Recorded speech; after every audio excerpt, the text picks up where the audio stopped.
You ask Tiger to calculate. This deals with linear inequalities with one unknown.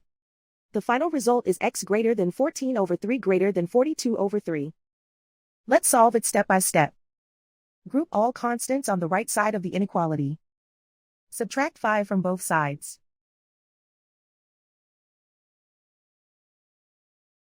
Simplify the arithmetic.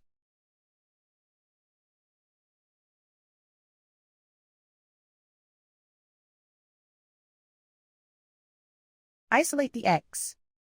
Divide both sides by 3.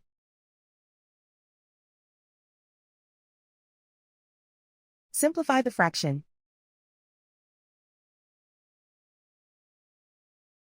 Plot the solution on a coordinate grid.